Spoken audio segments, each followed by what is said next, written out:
Let me tell you a story. In the old days, leprosy was a very serious, uh, should I say, ailment in Israel, right?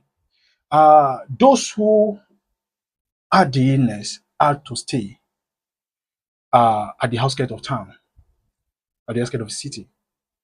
And that was the reason why, in the case of the four lepers, in the story of Samaria's siege by the Assyrians, they said to themselves, if we stay here, we will die of starvation.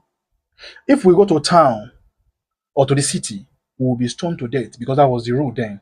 Then they considered a third option, which was to go to the camp of the enemy. Yes, knowing fully that they may die, they may perish. However, they have a chance of having something to eat, right? So they had those three options before them, right? But they took the last one, the more seemingly reasonable one, right? Now, what is the moral of the story? For anybody who remember the story, you remember that as they started going, God amplified their footsteps, as feeble as the steps of lepers can be, right? They could practically not even match the ground as they wanted because it's every single step is painful to a leper, right? But God still amplified that and it confused the camp of the Assyrians to the point that they ran away, having heard a powerful chariot oncoming. They had to confess that the king of Samaria has gone to pay the host of Egypt. They mentioned a whole lot of powerful army that they were scared of.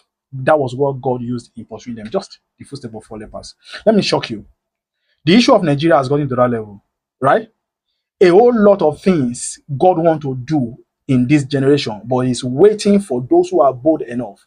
So, therefore, the most accurate prayer point at a point like this is the prayer of boldness to take the adequate step needed to do the needful. And trust me when I say, everyone that does the needful at a point like this has the backing of heaven. And you'll be surprised how the mighty will fall. Nigeria, trust me when I say, those whom we have been seeing as mighty are about to fall. Only if we rise. Stop seeing them as being big deal.